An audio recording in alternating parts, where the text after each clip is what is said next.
Fala galera, boa tarde, espero aí que vocês estejam bem. Estamos começando então aí a nossa quinta semana de aula, né, de assuntos da disciplina aí de projeto e análise de algoritmos, né, do curso de bacharelado em ciência da computação do IFE, Instituto Federal aqui de São João da Boa Vista. Hoje o nosso tema é falar das notações assintóticas, né, e do crescimento de função. Precisamos entender um pouco melhor como representar os nossos queridíssimos T's de N, né, onde o T de N ele representa ali o tempo de execução de um algoritmo, quando a gente faz a análise da complexidade dele. E aí a gente tem que ter uma ferramenta, né, a gente tem que ter ali uma forma de como fazer essa representação. E o objetivo dessa aula é exatamente isso. Então ela é uma aula ali que a gente não vai ver muito algoritmo, na verdade não vamos ver nada. A gente vai manipular matematicamente algumas questões. É bem tranquilo, mas a gente tem que ter essas notações ali na veia para que a partir de agora a gente entenda o que é aquele tal do Big O, Big Theta, Big Omega, Little O, Little Omega, que o tal do Ian Pamberry fala ali no livro de Problems on Algorithms, né? As últimas aulas a gente veio aí numa crescente, desde de uma revisão até chegar a fazer uma análise preliminar ali, né, do cálculo do tempo, as perspectivas, né, de pior, melhor caso, caso médio. Aí a gente começou a trabalhar ali com análise de melhorando um problema dentro do mesmo contexto e vendo de que forma que a gente consegue ir melhorando o T de N. Estudamos já o algoritmo de ordenação de insertion sort, e aí na última aula a gente trabalhou aí com a nossa quebra de paradigma, né, usando aí o paradigma de divisão e conquista, e aplicamos ele já estudando um novo algoritmo que era o de ordenação por merge sort. Então agora faz sentido a gente dar uma pausa nesses estudos. Vamos padronizar os entendimentos quanto às notações para que a partir de agora a gente comece a usar essa notação para representar ali a análise de complexidade. E aí depois a gente volta aos nossos estudos em cima de algoritmos recursivos, novos paradigmas, como resolver recorrências, né, para os algoritmos recursivos. Então na nossa aula de hoje aí nós temos um sumário para revisar rapidamente o conteúdo que nós já vimos. Conversar sobre as funções que tipicamente utilizamos para representar o T de N e tentar entender e fazer uma comparação da taxa de crescimento dessas funções. Vamos formalizar o conceito de análise assintótica, algo que a gente tem conversado, mas até agora a gente não formalizou.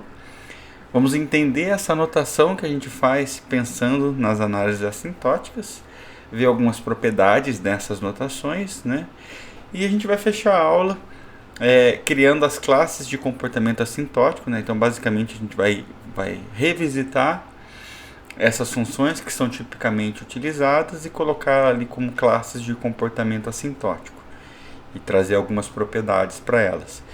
E nessa aula a gente vai resolver 2 exercícios, acredito, manipulando essas notações, e depois nos nossos encontros ali a gente vai resolver outros exercícios juntos, tá?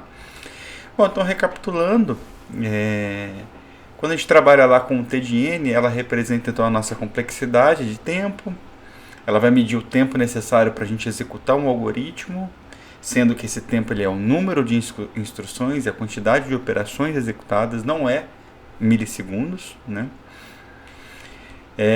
Nós conversamos também do algoritmo de ordenação por inserção, ou insertion sort, ou inserção direta, né? Em que a gente trabalha com um princípio em que nós temos um array, dividimos aquele array em 2 segmentos, um que a gente já considera ordenado, o outro um array que ainda iremos ordenar, e aí aprendemos esse algoritmo, como ele funciona, e já calculamos lá a complexidade dele, que no melhor caso ele é linear e no pior caso ele é quadrático. Esse O aqui significa o Big O, né? Então é isso que a gente vai aprender hoje, a gente vai entender o que efetivamente representa isso, né? Depois a gente foi numa crescente, a gente aprendeu o paradigma de divisão e conquista, que ele basicamente ele divide o problema em subproblemas, conquista cada subproblema resolvendo eles recursivamente. Quando for o caso, ele combina a resolução desses subproblemas para compor a solução daquele problema que ele dividiu, e aí então a gente consegue aplicar esse paradigma para resolver vários BOs aí, vários problemas que existem. Então nós vemos a aplicação disso no Merge Sort, que é um algoritmo de ordenação muito eficiente, em que a gente sempre divide então o array na metade. Nós ordenamos recursivamente cada uma das metades. A gente intercala essas metades que foram ordenadas para colocar o array em ordem. E aí a gente vai fazendo isso até terminar todo o processo de divisão. Então a gente tem lá um ponto de parada, que é dividir o nosso array até ele ter tamanho 1. Então isso daí já foi um assunto discutido. E após a gente entender toda essa lógica, a gente conseguiu identificar que a complexidade, né, do Merge Sort ele era um n LG de n. Agora então a gente precisa definir essa terminologia, né? Esse O, o que significa isso? A gente pode usar um θ, a gente pode usar um ômega. Então o objetivo da aula de hoje é exatamente representar a terminologia que a gente utiliza na função, no nosso polinômio t de n, que representa o número de instruções, né? Reforço, porque agora efetivamente nós vamos entender totalmente o que o Ian Parberry falou no livro aqui de Problems on Algorithms, em que ele fala, eu vou me atentar a essa primeira parte. Ele fala assim, que analisar algoritmos geralmente significa dar um Big O do tempo de execução de um algoritmo. É claro que um Big Theta seria melhor. E isso pode ser feito para capturar esse Big O, quando a gente analisa partes do algoritmo e combina essas partes ali como um somatório do produto, né, de cada uma daquelas instruções. Então nosso objetivo é entender o que ele fala aqui de Big O, Big Theta, né? Então é esse entendimento que a gente tem que ter hoje. Bom, então começando, a gente vai expressar aqui a nossa complexidade através de funções, né, em variáveis, que sempre são variáveis em relação ao tamanho da instância do problema. Então, o nosso caso, né, que a gente tem trabalhado até então, era problemas de ordenação. Então, qual é o tamanho do problema? É o tamanho do array. Então, a nossa complexidade ela vai ser expressada pelo tamanho daquele array, a quantidade de elementos. Nós vamos lidar em algum momento lá na frente com algoritmos que trabalham com grafos. E grafos, o que a gente pode representar como tamanho da instância de um grafo? Pode ser lá a quantidade de vértices, a quantidade de arestas. Então, é claro que dependendo do problema, a gente tem que saber identificar muito bem qual é a entrada. Se a gente fosse trabalhar lá com busca em texto, né, a gente quer buscar, por exemplo, um padrão, né, uma palavra dentro de um texto. Qual que é o tamanho da nossa entrada? Qual que é a complexidade? É o número de caracteres do texto e do padrão, né, respectivamente, porque a gente tem duas situações ali, tanto o texto quanto o padrão. Então, quero reforçar que por enquanto a gente está sendo induzido ali que o n é só o tamanho do array, mas dependendo do problema, a nossa entrada ela é diferente, né? Então, é muito importante que a gente entenda essa ordem de crescimento do tempo de execução de algoritmo, porque isso permite a gente tirar uma conclusão para falar se aquele algoritmo ele é eficiente ou não, porque a gente consegue comparar o seu desempenho, em relação a outros algoritmos que também resolvem aquele mesmo problema. E se a gente tem o tempo de todos eles, a gente consegue ver qual é mais eficiente em relação ao outro. Isso daqui nós temos conversado muito, principalmente nos nossos encontros semanais, mas agora formalizando efetivamente em aula, né? Nós já calculamos o tempo exato, né? A gente já determinou a quantidade exata de instruções de um algoritmo. Isso é possível. Só que o que a gente ganha com essa precisão não vale o nosso esforço, porque na verdade, quando a gente pensa lá naquela questão de uma entrada muito grande, que a gente tem falado que é o nosso comportamento assintótico, para uma entrada muito grande, a maior ordem em relação à entrada, ela determina a taxa de crescimento daquele polinômio. Então não vale a pena a gente trabalhar com esse tempo exato. Então a nossa ideia é encontrar um t de n aproximado. É claro que o aproximado não é um chute, né? A gente vai desconsiderar constantes, a gente vai considerar termos de menores ordem, né? Então isso que significa aqui ser aproximado. Então para entradas que são muito grandes, constantes que multiplicam ali os nossos n's ali, né? A nossa variável do polinômio, ou os termos de menor ordem, por exemplo, se eu tiver um n ao quadrado, n ao cubo mais um n, o n é um termo de menor ordem em relação ao n ao cubo, né? Porque o n é só um n elevado a 1, o n ao cubo é um n elevado a 3. Então, para entradas muito grandes, essas constantes multiplicativas e os termos de menores ordem, eles são dominados pelo efeito da própria entrada em relação ao termo de maior ordem. Então, a gente pode desconsiderar eles. Por isso que o nosso objetivo, então, é observar o tamanho de entradas que são muito grandes. E aí sim, efetivamente, o nosso foco é na eficiência assintótica, a gente entender essa taxa de crescimento desses polinômios. Então, preocupações, né? O modo, né, como o tempo de execução de um algoritmo ele aumenta, com o tamanho da entrada no limite, à medida que o tamanho da entrada aumenta sem limitação. Então, essa é a nossa maior preocupação. Então, vamos supor que nós temos funções que expressam a complexidade. E, além disso, essas funções elas sempre vão ser positivas. A gente nunca vai falar ali de um t de n que seja um valor negativo. Por quê? Porque o t de n, ele representa a quantidade de instruções que aquele algoritmo executa. Então, nunca a gente vai executar uma quantidade negativa. Então, a gente padroniza e parametriza como sendo sempre positivo, tá? Então, dito isso, a primeira função tipicamente que a gente pode utilizar para representar um t de n é uma função constante, que muitas vezes a gente representa essa função constante com 1, né, para ser algo constante. Ele independe do tamanho da entrada, né? Ele é algo que é procedural ali. A gente faz, ou seja, ele é constante. Ele tem um número de instruções ali que é independente da nossa entrada. Por exemplo, eu quero ler um valor único. Eu falo, qual o valor que você quer? O cara entra, a gente lê, acabou. É só, apesar de ser 2, 3 instruções ali, então é 3 instruções, é constante. A gente representa como 1. Nós temos o logarítmico, ou LG de n, ou log de n, né? Muitas vezes, aqui na disciplina de projeto e análise, a gente vai trabalhar com LG representando a base 2 e o log representando a base 10. E o LG é algo que ela é uma função matemática muito aplicada para nós, porque em muitas situações a gente trabalha com árvores.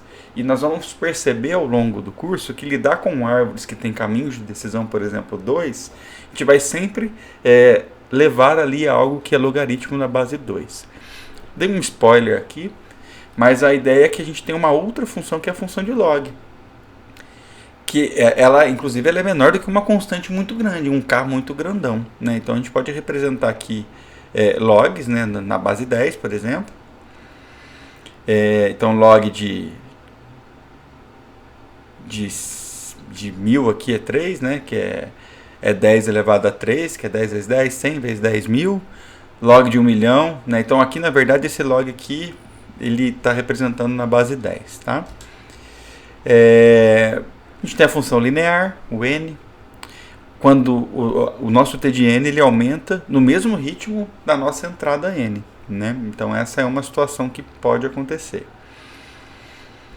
Nós temos o n vezes LG de n, que nós chamamos de linear logarítmica, ou apenas n LG de n, que a gente pode perceber que a gente tem, obviamente, uma multiplicação da entrada com base no log, né? Então, até para trazer algumas comparações aqui com o que a gente está fazendo, um n LG de n de 1000 e de 1 milhão ficaria essa representação. Então a gente consegue ver aqui e fazer uma comparação. Então ela é maior do que n, inclusive, que é 1000, 1 milhão, aqui está dando 3.000, 6 milhões, né? Nós temos o quadrático, né, que é o n ao quadrado, que é uma outra função que tipicamente utilizamos para t de n.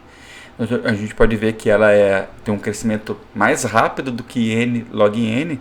né? Porque para um n igual a 1000, o n ao quadrado está dando 1 milhão. Para um n igual a 1000 está dando aqui, um n LG de n, 3.000. Então a gente percebe que o comportamento, o crescimento dela, pensando lá no assintótico, é muito mais rápido, né?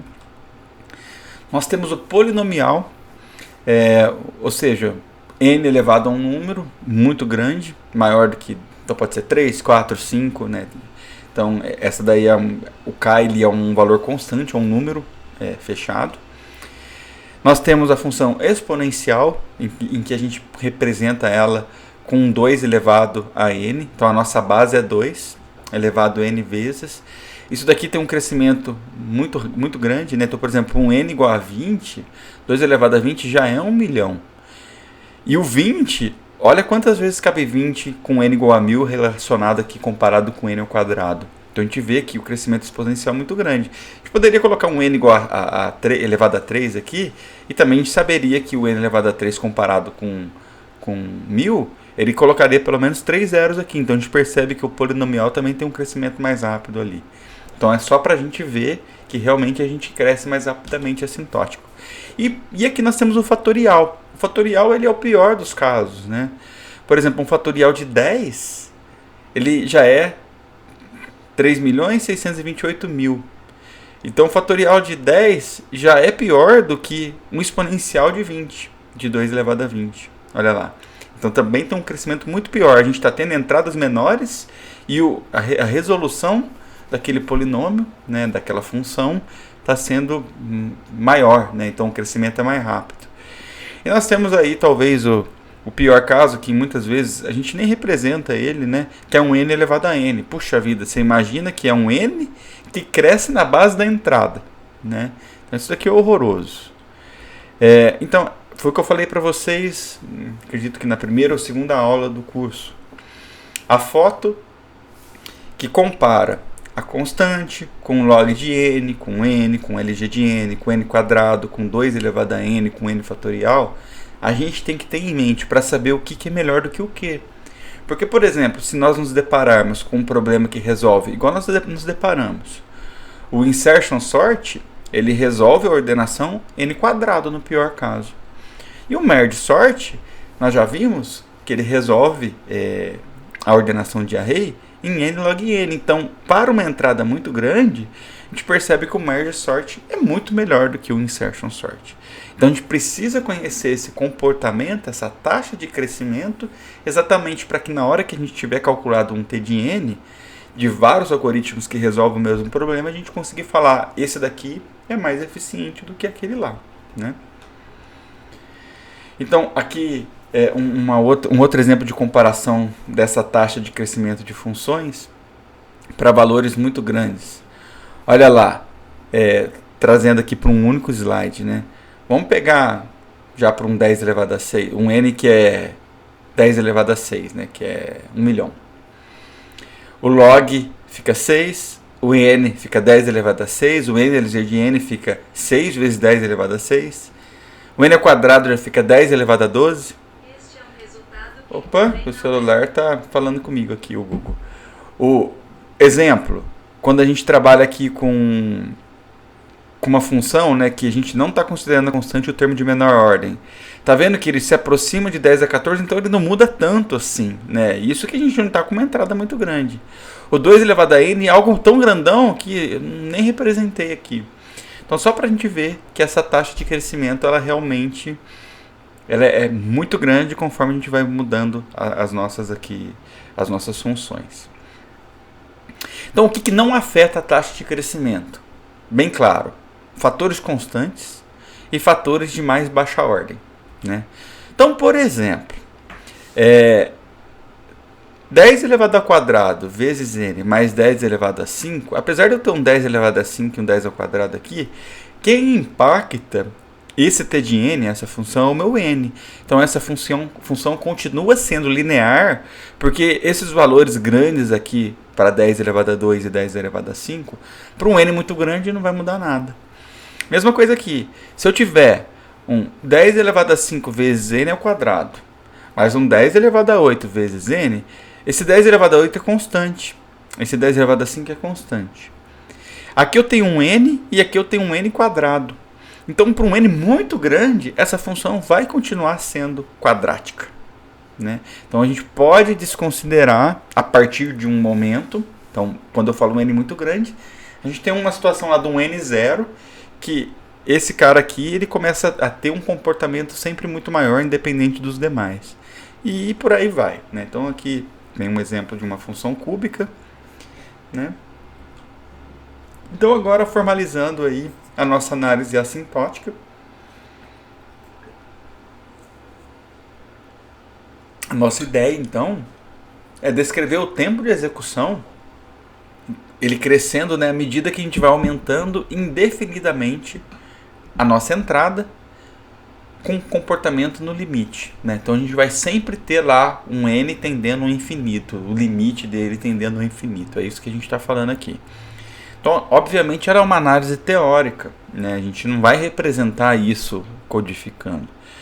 E ela é independente de hardware e que utiliza funções cujos domínios são os domínios dos números naturais. Isso aqui a gente está deixando bem claro, porque ele é independente de hardware, porque a gente está trabalhando lá no modelo de von Neumann, em que a gente contabiliza instruções sem paralelismo, em que as funções, mesmo que elas tenham um tempo diferente, dependendo do hardware que está executando, na prática é como se a gente tivesse uma instrução, né?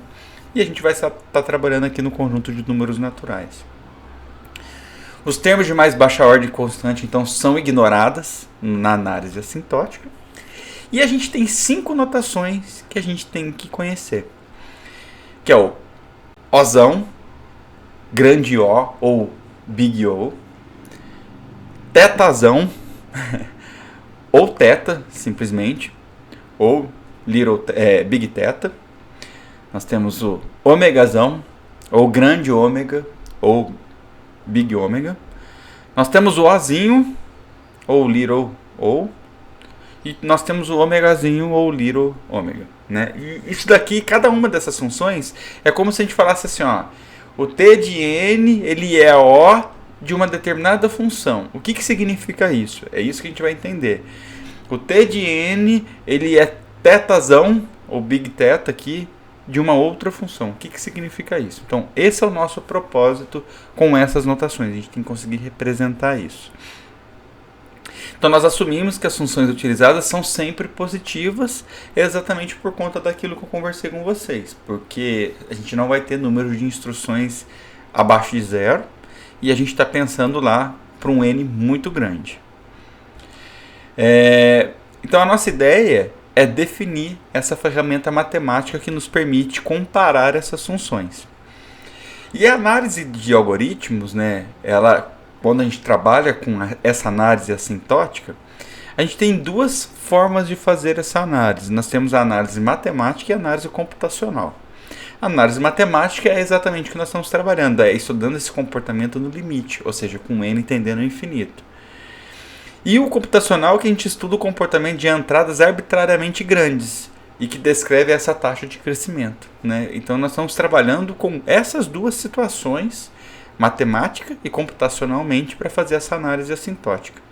O nosso foco sempre vai ser na ordem de crescimento das funções. Então vamos lá. O big teta. Vamos começar com o teta.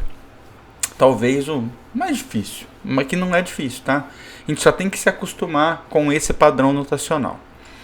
Então, a gente vai falar assim, ó, que o big teta de um g de n é igual a f de n. O que significa isso? Sendo que o n é a nossa entrada, tá?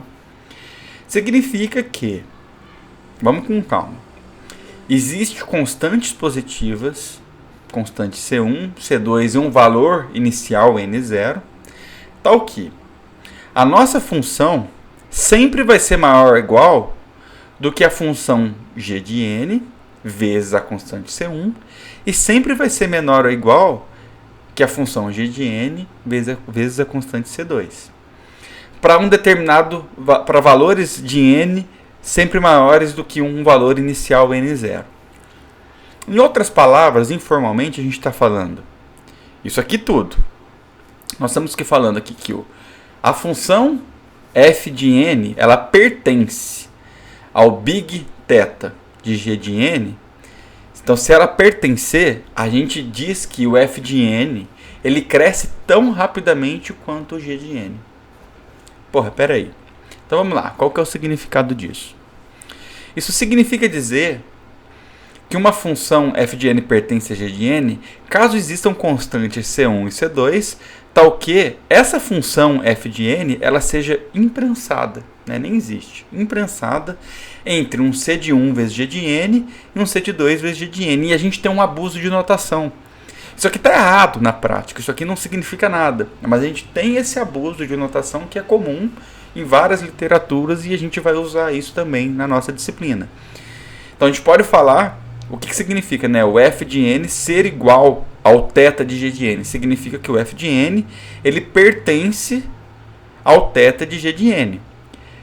E o f de n ela é a função que expressa a complexidade de tempo. Ou seja, ele é o tzão de n. É isso que a gente está falando, é o t de n. É o que a gente calculou até agora, porra. E o g de n geralmente é a função, uma daquelas funções que a gente tipicamente utiliza. Então aqui, antes de ir para o próximo slide que vai ficar mais claro, quando a gente falava assim, ó, t de n é igual ao Ozão de n quadrado. Eu vou colocar o θ aqui por enquanto. Então, quando a gente falava que um problema ele era resolvido em ordem quadrática, é como se o f de n representasse esse t de n. E esse g de n aqui, ele está representando aquele n quadrado. É isso que a gente está falando aqui. Estou tentando fazer uma analogia com o que a gente viu até agora. Ficando claro, se a gente está falando do θ, nós estamos falando que o f de n, ou seja, o nosso t de n, ele vai ser maior ou igual que um g de n vezes uma constante, menor ou igual que o nosso g de n vezes outra constante, ou seja, ele é imprensada. Resumindo, a partir de um determinado ponto, eu não sei qual ponto, porque eu não sei que funções nós estamos analisando, a gente ainda está aprendendo aqui a notação. A gente está falando que essa função, o f de n, que é representada pelo t de n, nosso caso aqui, ela cresce tão rapidamente quanto o g de n, ou seja, a partir daquele ponto, ela vai ser sempre maior do que g de n vezes uma constante e menor do que aquele g de n vezes uma outra constante. Sempre vai acontecer isso, a gente não vai ter esse cruzamento nem para cá nem para cá, ela vai sempre ser imprensada. Vamos pensar num exemplo aqui, ó. Se a gente tivesse aqui, ó, o nosso t de n sendo aqui, sei lá, 2n quadrado. A gente consegue pensar num g de n? A gente consegue pensar num g de n que a gente vai ter uma constante multiplicada aquele g de n e ela vai ser sempre menor ou igual a esse valor aqui, a 2n quadrado. E a gente consegue pensar uma outra constante multiplicando aquele mesmo g de n, em que essa função vai ser sempre, a função 2n quadrado vai ser sempre menor? Consegue, ó, exemplo. Vamos supor que o nosso g de n é o próprio n quadrado. Eu posso pensar a constante c1, por exemplo, que vai ser 1 vezes n quadrado, que sempre vai ser menor do que um 2n quadrado, a partir de um ponto, concorda? E eu posso multiplicar pensando aqui, então o meu c1 nesse caso aqui foi igual a 1. E aqui a gente pode pensar uma outra constante, que se o nosso g de n é n quadrado, vou pensar aqui, uma outra constante c2, sei lá, qualquer uma, 5. Em que eu sei que a nossa função aqui, que é 2n quadrado, sempre vai ser menor a partir de um determinado ponto que 5 vezes n quadrado. Concorda? Então, nesse caso, a gente pode falar então que o nosso t de n ele tem um θ de n quadrado. Sendo que esse t de n, na verdade, ele é o 2n quadrado. É isso que a gente está falando, né? O fato da gente prensar ela, é esse entendimento que a gente tem que ter, né? Muito bom, esse é o Big Θ. É quando o comportamento da função ela cresce igual, ela é semelhante. Se a função G de N crescer rapidamente, o F de N vai crescer. Se ela não crescer tão rapidamente, ela não vai crescer tão rapidamente. Então ela vai sempre acompanhando o crescimento dentro dessa faixa. Isso é o θ. Agora o Big O, né, o O grande de G, ou O de G, Ozão de G, eu gosto de falar Big O. Ele define um teto, né, a gente está falando de um teto. Então o nosso F de N, quando a gente fala assim que a gente tem um Ozão de G de N, significa que o F de N, que existe constantes, agora uma constante só C e N0, de tal forma que a nossa função ela sempre vai ser menor ou igual que a constante vezes o G de N a partir de um determinado ponto inicial. Então a gente está falando que tem um teto, vai ter um momento que a gente não vai conseguir acompanhar aquele crescimento. O G de N sempre vai ser maior do que o nosso F de N. É isso que a gente está falando aqui. Informalmente, a gente diz então que o F de N ele pertence ao Big O de G de N. Então o F de N ele cresce no máximo tão rapidamente quanto G de N. É isso que ele está falando. No máximo tão rapidamente. A gente tem um limite máximo. Tem um teto. Isso significa dizer que uma função f de n pertence a g de n caso exista uma constante c tal que ela seja limitada superiormente por c de g de n. Né? E mais uma vez a gente pode trabalhar com o nosso abuso notacional. Ao invés de falar que o f de n pertence ao Big O de g de n, a gente fala que o f de n é igual ao Big O de g de n. Tá? Sendo que, mais uma vez, o nosso f de n representa o t de n, e o g de n é uma dessas funções que a gente acabou de estudar. N quadrado, n LG de n ao cubo, só LG de n, que é essas que a gente estava estudando agora há pouco. Né?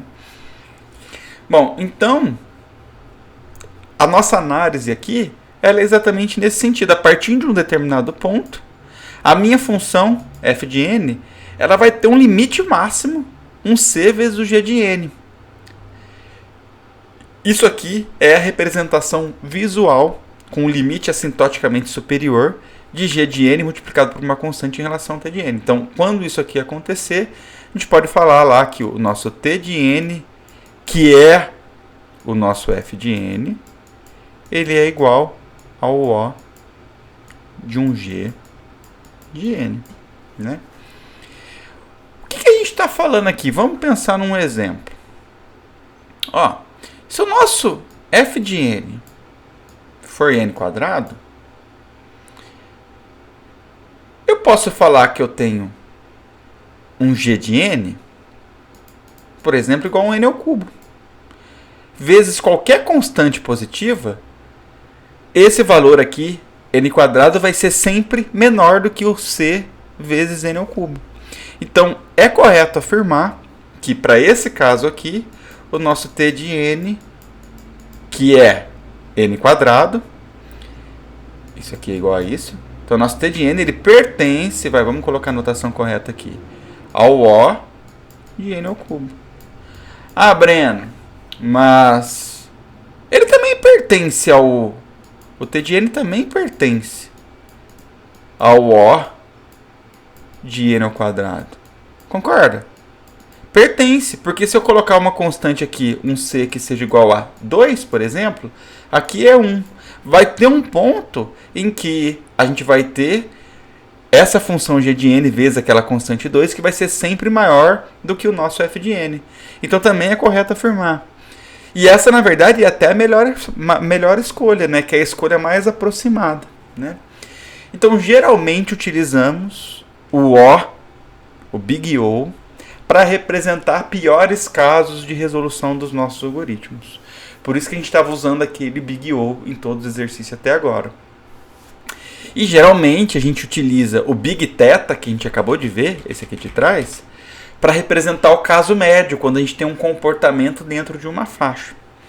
Então, nesse momento, vocês me permitam fazer isso, eu vou voltar lá para o início da aula e vou amarrar e nunca mais revisitar essa citação aqui do Ian Pamberg. O que ele fala aqui? Ó? Analisar algoritmo geralmente significa encontrar o Big O, ou seja, encontrar a complexidade do pior caso em que eu tenho uma função que representa o teto máximo para a resolução daquele algoritmo. É isso que ele está falando. Mas é claro, ele até coloca assim, só que é claro que seria muito melhor encontrar o Big Theta, porque o Big Theta seria o caso médio, né? Seria isso. Então por isso que ele fala, é muito melhor, só que na verdade é mais fácil a gente analisar e a gente ter o conhecimento para o pior caso. Então a partir desse momento a gente conseguiu entender a cetação do Ian Pamberger, tá? Então voltando lá para frente, tá acabando, tá, gente? É bem tranquila essa aula, tem essas paradinha aqui, mas é só entender que fica legal. Então a gente analisou aqui o Big O. Agora a gente pode fazer uma análise da relação do O com θ, do Big O com Big θ. Que relação é essa? Note que se a gente tem um T de N que é θ de N, não é incorreto a gente dizer que o T de N ele vai ser O de N quadrado. Porque se o θ de N quer dizer que ele cresce tão... que essa função T de N ela cresce dentro de uma constante que multiplica, uma constante C1 e C2 que multiplica esse N, que vai ter um comportamento que se aproxima do linear. Mas então, no pior das hipóteses, ele vai ser quadrático, que a gente acabou de ver. Então não é incorreto a gente afirmar isso. De fato, qualquer função linear ela vai ter um O de N quadrado, só que isso é impreciso, né? A gente está chutando bem no pior caso, a gente poderia ter uma análise melhor. Então, reforçando o que eu acabei de dizer, geralmente a gente utiliza então essa notação do Big O para descrever os nossos piores casos, né?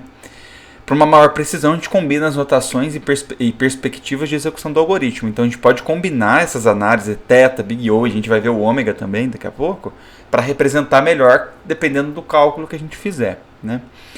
Agora, para a gente pensar, esse T de N aqui, que é 6 elevado a N ao cubo, mais 2 elevado a N, mais 72N, mais 1,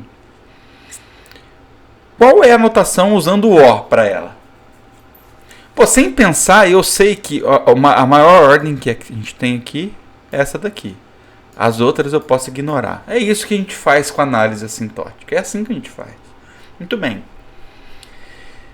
Eu poderia falar, eu sei então que isso aqui sempre vai ser menor ou igual a um n elevado a 4 a partir de um valor n maior ou igual a que n0. Então a gente pode representar que o T de N seria pertencente ao Big O de N a quarta. Isso é verdade. Isso é verdade. Mas é preciso? Não é preciso, né?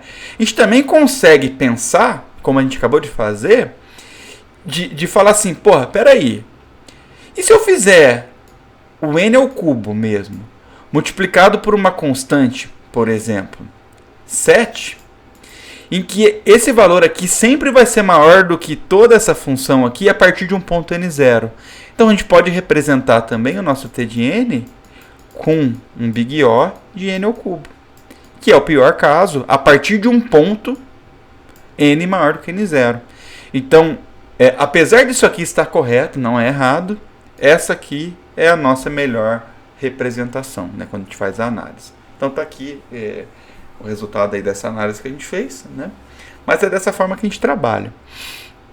Continuando, aqui a gente tem então algumas operações básicas, né, da classe O, algumas propriedades, né? Então só revisitando, apesar de elas serem bem naturais, né, a gente pode até provar isso se for o caso, matematicamente. Mas uma função então, se ela pertencer ao Big O de f de n, se a gente multiplicar uma constante para aquela função, o Big O não muda, porque o C é apenas uma constante, então ela continua, só reforçando o que a gente viu. Se a gente fizer um Big O de um f de n, mas somando o Big O desse f de n na própria função, a ordem dela, né, a classe dela não muda também, porque você só está somando, você não muda o termo da nossa entrada.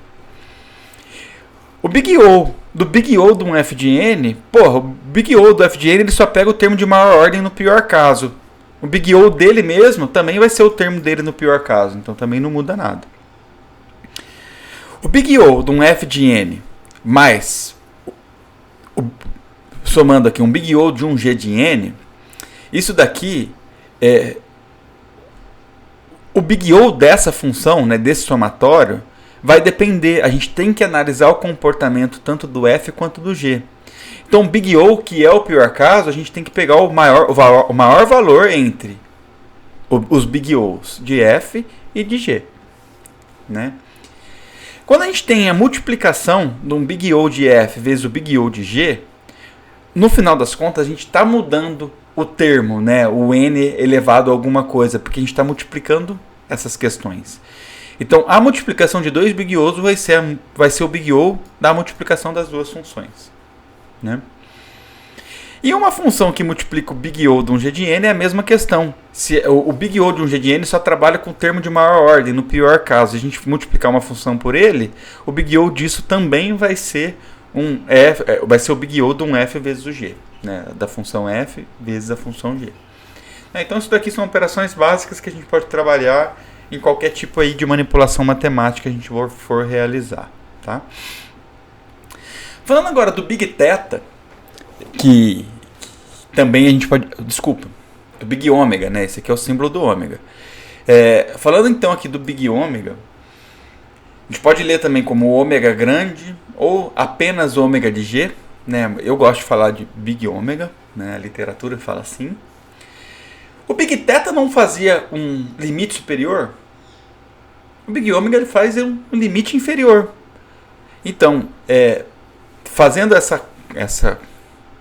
esse entendimento aqui no slide, se a gente fala que a gente tem aí um big ômega de um g de n, a função f de n, quer dizer que existe constante c e n0, de tal forma que a nossa função, o nosso t de n, sempre vai ser maior ou igual a uma constante vezes o g, a partir de um determinado ponto.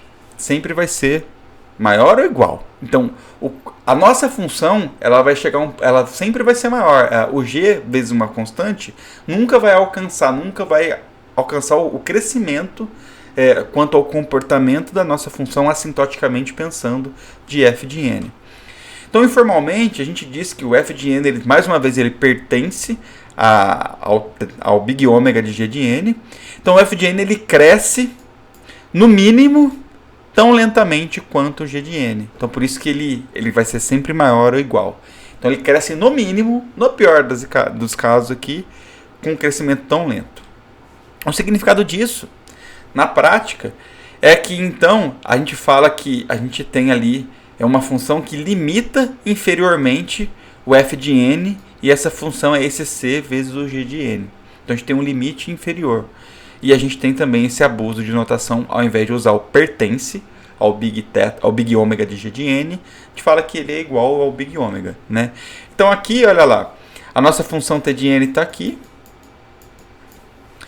Então, a partir de um determinado ponto, se a gente fala que o f de n, né, então, que o t de n, ele é ômega, ou big ômega aqui, de um g de n, se a gente fala isso, quer dizer que a partir daquele ponto, o nosso f de n sempre vai ser maior do que qualquer constante vezes o g de n. Então, exemplo, eu posso ter aqui um n quadrado,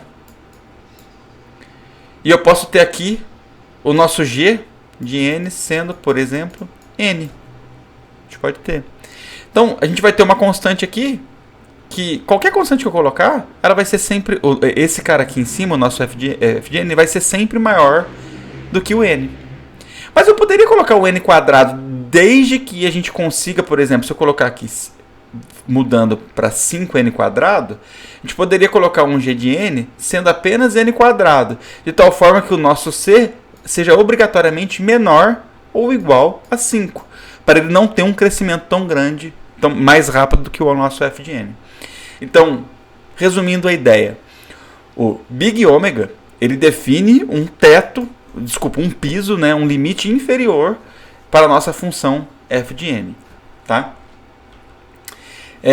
E aí, nós temos as variações do big ômega e do big ômega e do big O para o little ômega, ou pequeno o, ou little ômega, que é o pequeno ômegazinho. Né? E a variação, o que muda? Na prática, O que muda é que, por exemplo, o Big O ele não definiu um teto superior para o C vezes G de N. Ele definia, mas era um teto menor ou igual. Agora o Little Omega, o Little O, desculpa, ele define um teto mesmo. Ele não deixa ser igual. Essa é a diferença, né?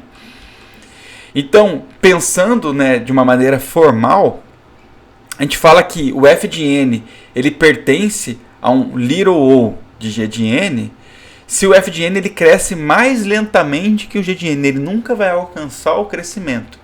Então, pensando com o limite tendendo ao infinito, se a gente dividir o F de N com o G de N, isso aqui tende a zero.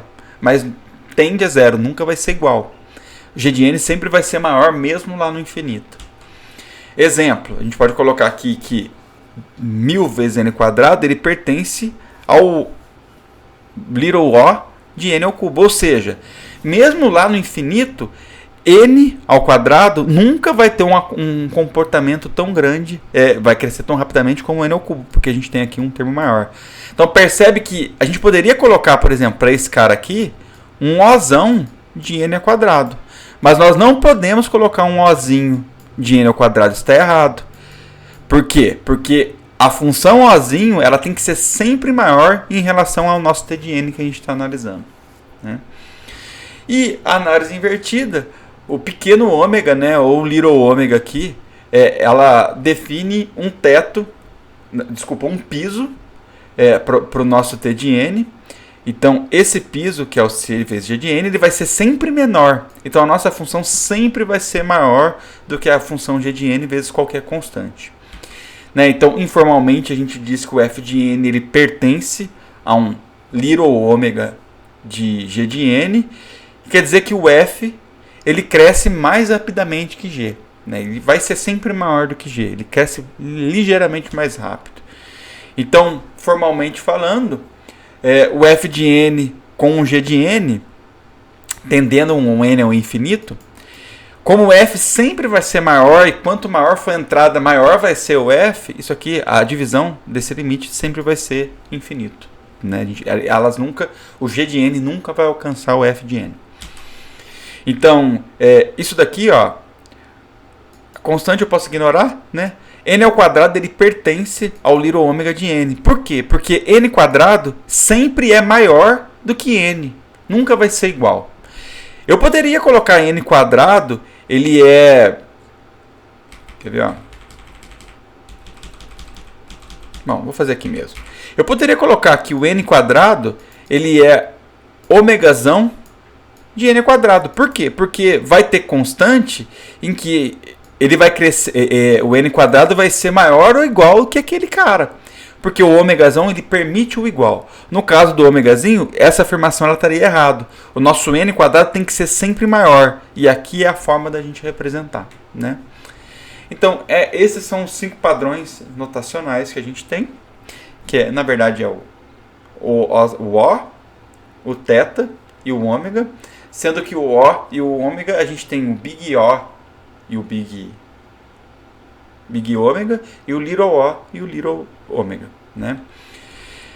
Então, qual é a relação dessas 3 classes? A relação é o seguinte: se eu tiver uma função t, que representa a nossa complexidade, e essa função ela é um big ômega do n quadrado, e também essa função t ela é um big O de n ao quadrado, quer dizer o quê? Que eu estou definindo um limite inferior aqui e estou definindo um limite superior aqui.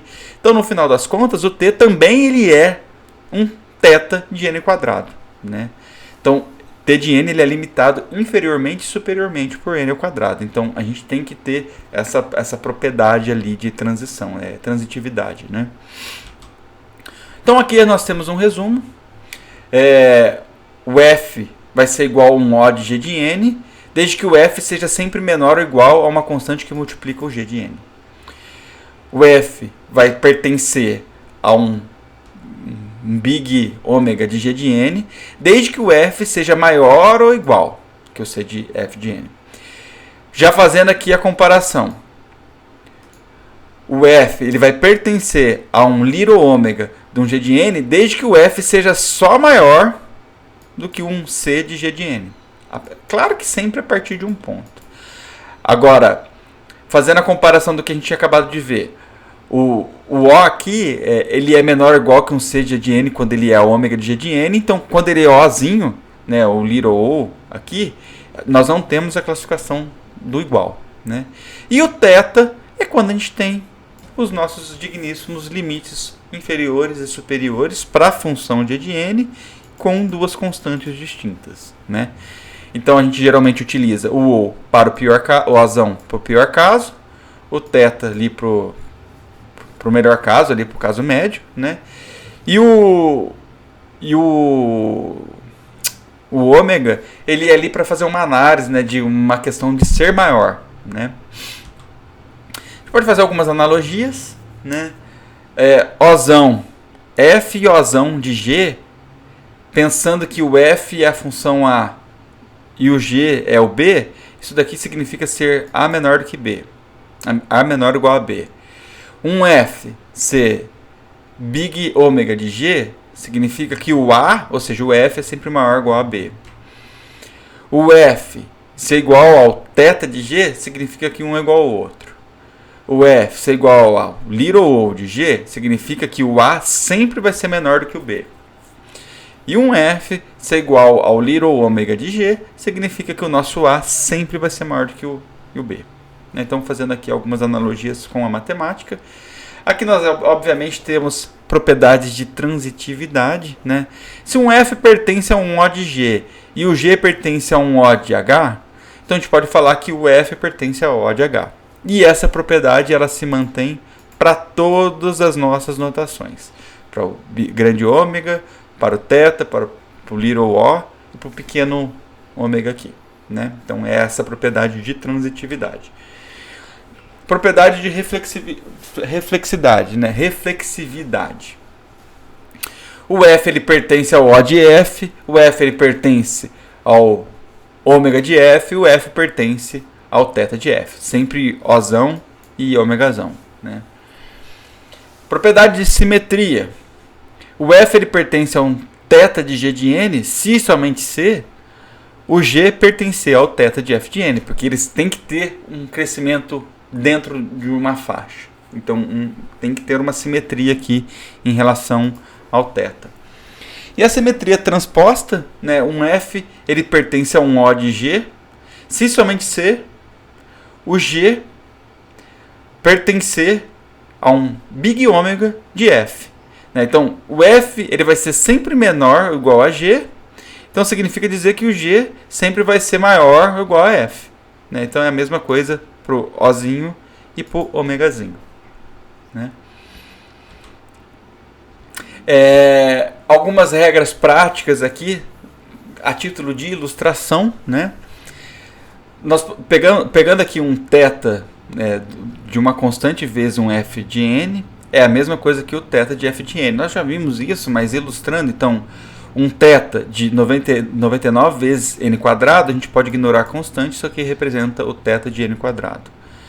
A gente sempre tem que considerar o mais alto expoente, então não importa como que está escrito o nosso polinômio.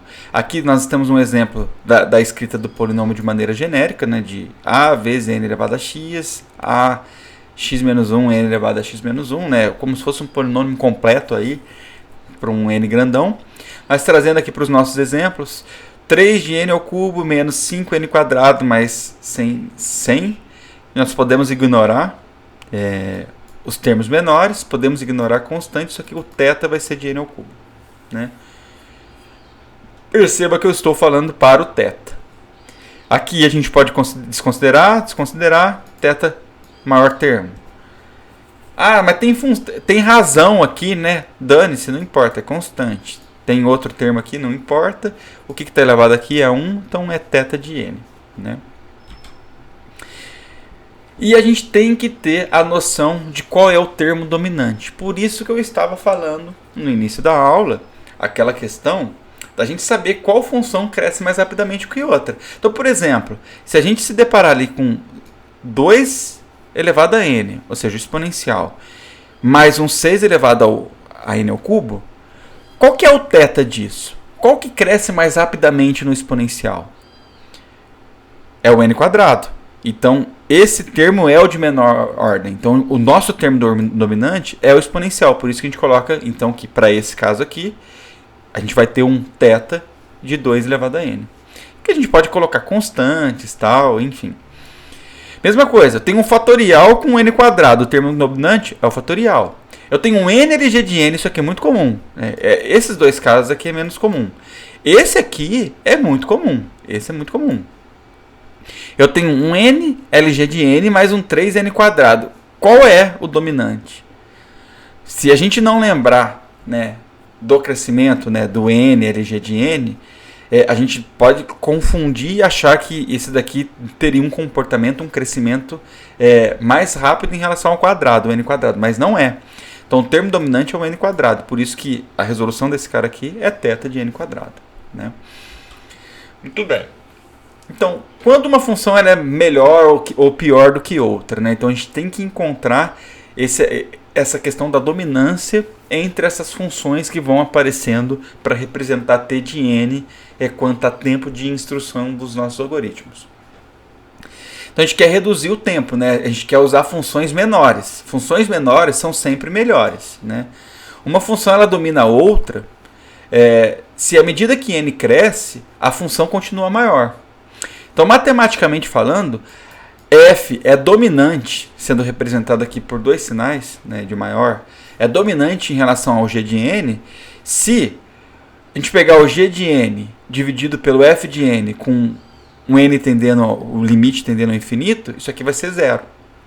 Né, porque f é sempre muito maior, muito maior do que g, vai chegar um momento que vai coincidir, isso aqui é zero. Né? Então, a relação de dominância que vocês têm que guardar é essa.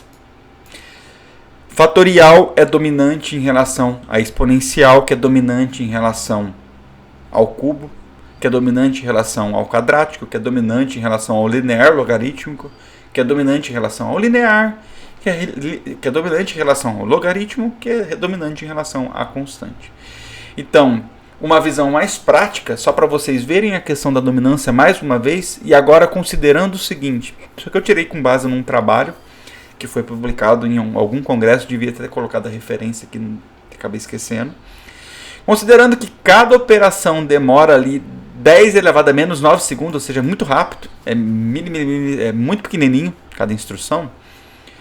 Ó, vou pegar aqui para uma entrada sendo igual a 100. O LG de n é menor do que 0,01 segundo. O n continua sendo menor que o 0,01 segundo. N LG de n também. N quadrado também. N cubo também. Exponencial já virou 10 elevado a 13 anos para resolver um problema que tem essa questão. E aqui a gente já nem consegue resolver.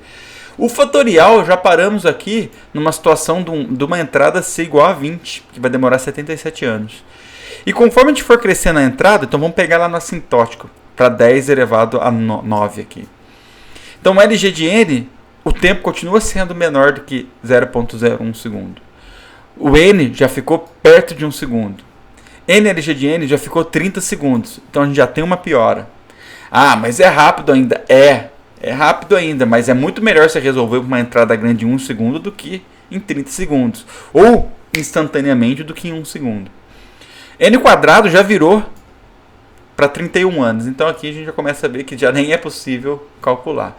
Então isso é uma representação do comportamento assintótico, fazendo uma premissa de que cada operação demora 10 elevado a menos 9 segundos. Né? E a gente consegue ver nitidamente a dominância de uma função a outra em relação à sua taxa de crescimento. Então comparando, né, aqui eu usei o GNU-plot, né? GNU-plot. Eu não sei que ferramentas vocês usam aí para fazer comparação matemática das coisas. Eu usei ela para montar a aula, nunca tinha usado, tá? Não é meu objetivo aqui ficar falando sobre ferramentas, vocês podem usar qualquer uma se vocês optarem. Mas ali, usando uma função dessa, se a gente tiver dúvida, a gente pode ver como que é o crescimento, o comportamento dela. Né?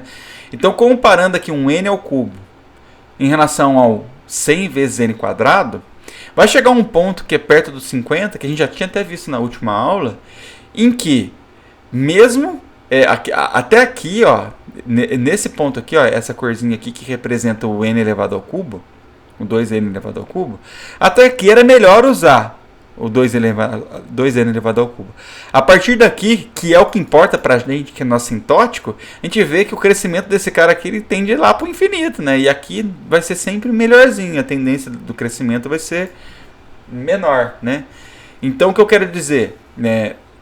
Usar essas ferramentas talvez nos ajudam aí a espelhar e enxergar melhor. Vocês podem usar, inclusive, se for o caso aí com uma escala mais reduzida, para vocês verem aí a taxa de crescimento com essa escala reduzida, né? Aqui eu fiz sem escala, aqui eu defini com essa escala reduzida. Um outro exemplo, né?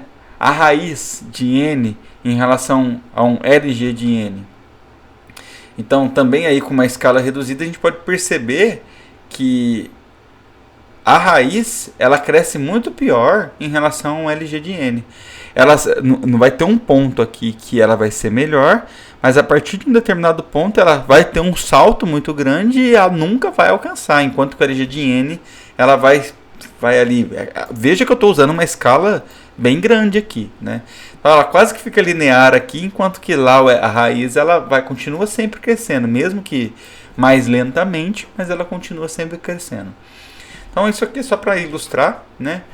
Então, fechando a nossa aula, é importante a gente criar, definir classes de comportamento assintótico. E é claro que fazendo correlação com aquelas funções que a gente tinha definido no início da aula. Então a primeira classe de comportamento é a classe constante. Ou seja, um T de n é um O de 1. O de 1 significa que é constante. O comportamento assintótico ele é constante. Ou seja, o nosso algoritmo independe do tamanho da entrada, né? Então vou até colocar meu ponteirinho aqui. Ele independe do tamanho da entrada. Ele resolve ali procedural rapidinho. Ocorre quando as instruções do algoritmo são executadas um número de vezes constante, né? Exemplo, um laço de repetição com um ponto de parada fixo, uma sequência de instruções sem looping, sem nada, são exemplos de coisas constantes. Nós temos a complexidade, a classe que a gente chama de complexidade logarítmica, que é o LG de n. Geralmente a gente representa na base 2. Ela ocorre tipicamente em algoritmos que a gente divide o problema original em subproblemas. Ou quando a gente trabalha com árvores. Olha o que eu estou falando. Nós já vimos a questão da divisão e conquista com o merge sort e vimos que lá apareceu um LG. Então, aqui a gente já tem uma definição de uma classe que de certa forma traz uma propriedade. Você geralmente está dividindo o problema original em subproblemas, então pode ser que apareça algo logarítmico, né? Ou quando você trabalha com árvores, pode ser que apareça algo logarítmico, né? Então o tempo de execução ele pode ser considerado menor do que uma constante grande, inclusive. Olha que legal. E aqui a gente tem aqui, pensando para um n igual a 1000, um n igual a 1 milhão, o LG de n aqui vira aproximadamente 10, o LG de n vira aproximadamente 20. Aqui. Só para ver como é que é rápido, né? Na verdade, rápido não. A gente não tem, o número não varia muito, é bem pequenininho o crescimento ali do 1000 para 1 milhão. Do 1000 para 1 milhão, olha o tanto que eu cresci, mas aqui só cresceu 10. Né? Então, um exemplo de função é a busca binária. A gente vai conversar de busca binária na próxima aula, se eu não me engano. E a busca binária ela tem um tempo de resolução que é logarítmico. Ela pertence a classe logarítmica. A complexidade linear, a classe linear, a gente fala que o T de n é igual ao Ozão de n, ou O de n. Vamos começar a simplificar, porque geralmente a gente não vai usar o little o ou little ômega, tá? Então é O de n. Então isso aqui ocorre quando a gente tem algoritmos em que as operações ela precisa computar geralmente todas as nossas entradas. Por exemplo, para fazer a pesquisa sequencial, um array, igual a gente já fez, em um array que a gente não sabe se está ordenado ou não, eu obrigatoriamente tenho que percorrer todos os meus elementos. Então, obrigatoriamente eu vou ter uma complexidade linear, né? Então, esse é um outro exemplo. Eu tenho aqui uma outra complexidade, uma outra classe de comportamento assintótico que a gente chama de NLG de n, ou é a complexidade linear logarítmica, que ela ocorre tipicamente quando a gente divide o nosso problema em subproblemas e cada problema que a gente dividiu a gente precisa agrupar depois novamente. Porra, vocês estão fazendo uma analogia com merge sort aqui, né? de certa forma ele é linear logarítmico. Nós já calculamos o pior caso para ele usando lá a nossa árvore de recursão, né? Então ele está muito associado aqui com o paradigma de divisão e conquista.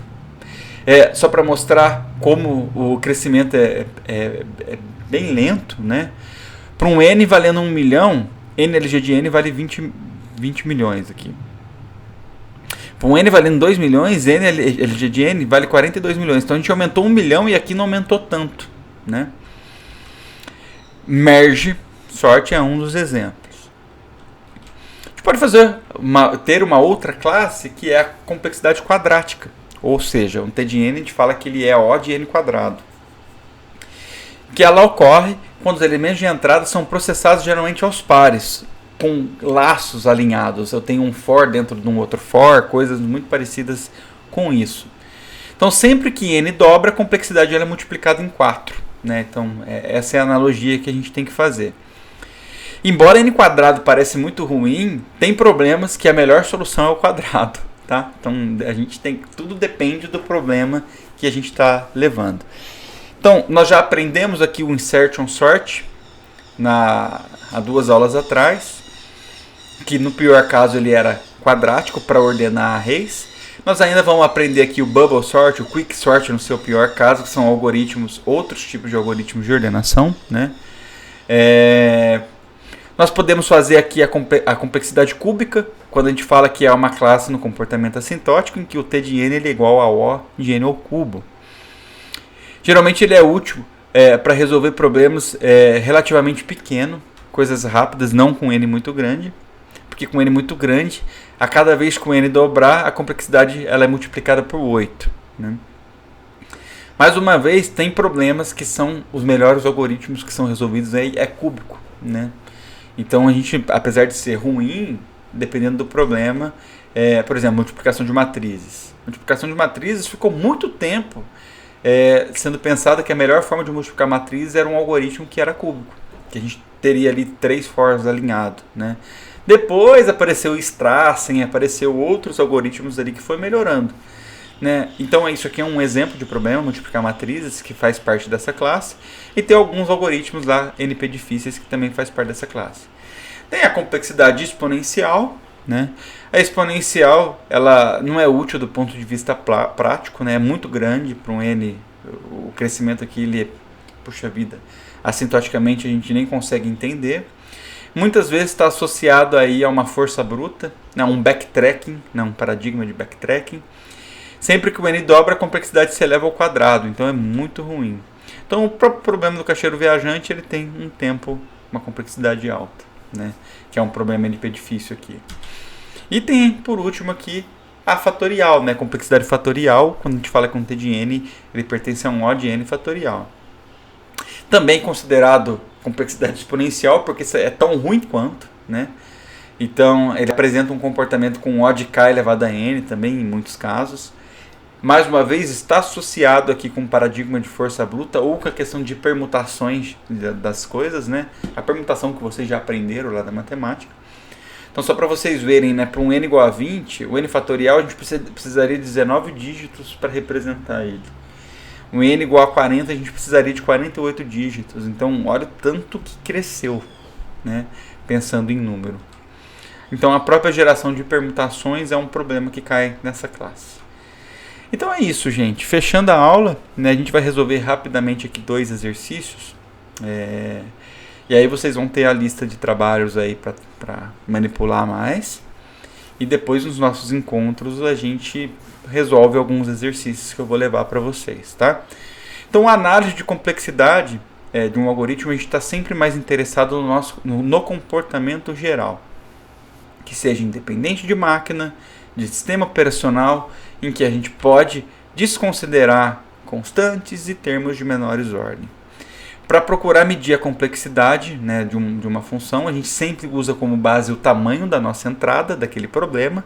Para cada problema, a entrada ela pode mudar. Por enquanto, a gente está trabalhando com arrays, então sempre é o tamanho do array.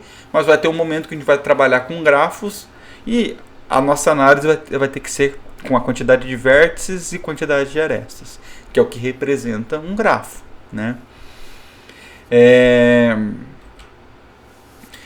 A gente considera que a gente está tendo uma eficiência assintótica de um algoritmo quando a gente consegue calcular o tempo daquele algoritmo, pensando num N muito grande, claro, usando o nosso modelo computacional de von Neumann, que a gente já definiu, e comparando esse algoritmo com outros algoritmos que também resolvem aquele problema, a gente vê que a taxa de crescimento dele é menor, ou seja, ele resolve mais eficientemente aquele problema, né? E por último, a gente aprendeu aqui, então concluindo a aula, a gente aprendeu 5 notações, que é o Ozão, Ozinho, Ômegazão, Ômegazinho e o Θ, para representar essas complexidades, né? Então, eu trouxe 2 exercícios, né? Então, de prove, né? Só para a gente tentar manipular aquelas questões formais que a gente viu. Então, eu queria que vocês provassem aqui que a nossa função f de n aqui, a nossa função f de n, que é 100 vezes n, ela pertence a um Ozão de n quadrado. Como que a gente faria essa prova, né? Porque, porra, na hora que a gente vê tal, parece claro, mas e para provar isso, matematicamente falando? A gente tem que recorrer à definição formal. A definição formal, ela fala o quê? O Big O, ela fala que a nossa função, ou seja, o 100n, tem que ser menor do que c vezes o g de n, que é n quadrado, para um n maior ou igual a n0. É isso que ele fala, né? Essa é a definição. Isso aqui tem que ser maior ou igual a zero. Sempre maior ou igual a zero. Porque a gente não analisa coisas negativas. Porque a gente analisa t de n, que representa número de instruções que nunca pode ser negativo. Muito bem. Então é dessa forma que a gente faz. A gente precisa definir, vou limpar aqui essa sujeira horrorosa que eu fiz aqui. A gente precisa então definir uma constante e um n0 de tal forma que 100 vezes n seja menor do que c n quadrado. Vamos melhorar essa equação? Vamos dividir por n dos dois lados. Dividindo por n dos dois lados, a gente vai ficar com 100 dividido por n aqui e por n aqui. Menor ou igual que c vezes n. Porra, agora ficou muito fácil, né? Se a gente pegar um c igual a 1, o n, e qualquer n maior ou igual a 100, a gente acabou de provar que essa expressão, né, essa equação com base na definição do O, ela é verdadeira. Portanto, t de n, ela pertence à classe O de n quadrado, onde o t de n é igual a 100 vezes n, para um c igual a 1 e para um n maior ou igual a 100. Ou seja, isso aqui vai ser verdade, vai ser mais atrativo usar o 100n quadrado. Ele é bom até o 100. A partir do 100, o crescimento já é igual. É isso que a gente está falando aqui, em outras palavras.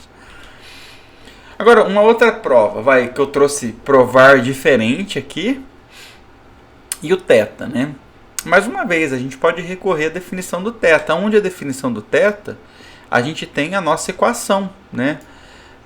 A equação em que o nosso f de n, que agora a gente está falando que é o 6 vezes n elevado ao cubo, ele vai ser maior ou igual que uma constante C1 vezes n quadrado e menor ou igual que uma constante C2 vezes n quadrado. Que é tudo maior ou igual a zero, mais uma vez, porque a gente não pode ter coisas negativas. Porra, isso aqui, sem pensar, n ao cubo, em algum momento vai ser maior do que n quadrado. E o θ tinha aquela parada de que a gente tinha um crescimento aqui dentro que acompanhava, né?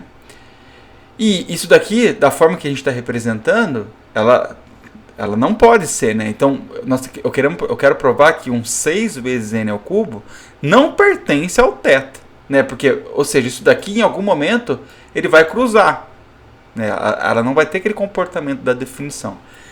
Mas matematicamente falando, vamos provar por contradição. Em que nós vamos supor que exista aí uma constante C2 e um n0 De tal forma que...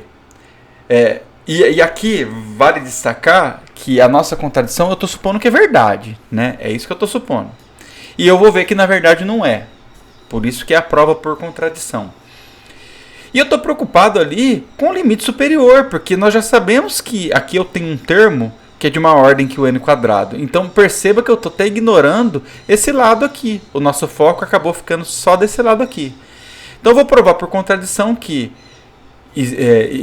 existe aí constante C2 e N0, de tal forma que 6 vezes N ao cubo é menor ou igual que C2 N ao quadrado, para uma determinada situação. Muito bem. Podemos melhorar aquela equação, dividindo por N quadrado dos dois lados. Vai sobrar aqui 6N menor ou igual que 1C2, certo?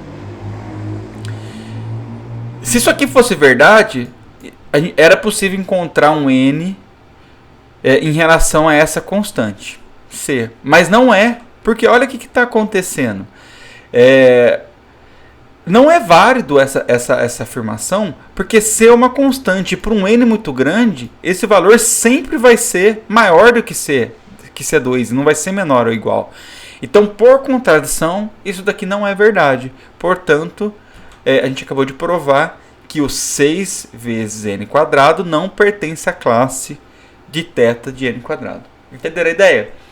É manipulação matemática, né? É feeling, é tentar entender, é conhecimento das funções que está aparecendo aqui, né? Então, o foco da aula de hoje, né, pensando agora para o final e pensando para a lista de exercício de vocês, é saber manipular matematicamente essas questões. Eu não estou preocupado nesta aula com o algoritmo, né? Então, eu quero que vocês apliquem essa formalização que existe por trás dessa notação e a gente conseguir provar e ver se pertence ou não pertence a uma determinada classe, né? Então, gente, no mais era isso. Essa é uma aula que traz a questão matemática, mas não é difícil, né? A gente ainda vai ter alguma coisa um pouco pior na hora que for trabalhar com recorrência. Não desistam de mim, né? Mas daqui a pouco vai ficar top, vai ficar gostoso. Aí a gente vai focar mais só nas questões computacionais, tá bom? Se vocês tiverem alguma dúvida, manda mensagem aí nos fóruns de discussão, entra nos nossos encontros e qualquer coisa a gente tá aí e a gente se vê semana que vem. Valeu, gente. Beijo. Boa semana de estudo aí.